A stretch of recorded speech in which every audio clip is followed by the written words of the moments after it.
ტყის კოდექსში შეტანილი ცვლილებები, რომელიც საპატრიარქოსთვის ტყის მასივების გადაცემას ითვალისწინებს, ხელისუფლების უმწვავესი კრიტიკის საფუძველი ხდება. საქართველოში მოქმედი სხვა კონფესიები დისკრიმინაციაზე საუბრობენ. თეოლოგები კი აცხადებენ, რომ სახელმწიფო ეკლესიის ტყვეობაშია. მათთვის მიუღებელია ის, რომ ყველა პოლიტიკური ძალა ქონებრივი წახალისების გზით ცდილობს რელიგიურ ინსტიტუციასთან ურთიერთობის დალაგებას.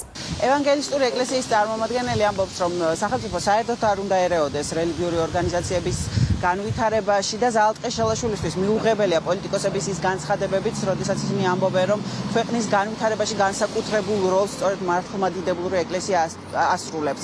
ის ამბობს, რომ ყველა აღმსარებლობის თანასწორობა არის კონსტიტუციით გათვალისწინებული და პოლიტიკოსებიც ამ თანასწორობას სწორედ კონსტიტუციით უნდა საზღვრავდნენ და არა პირადი შეხედულებებით.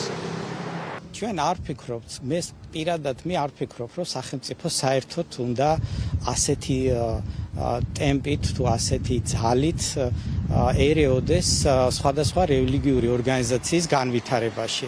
რელიგიური ორგანიზაცია დამყარებულია თავის რწმენაზე, დოქტრინებზე, მათ ყავს თავიანთი მრევლი და საკუთარი ძალებით უნდა შეძლოს ქვეყანაში დამკვიდრება.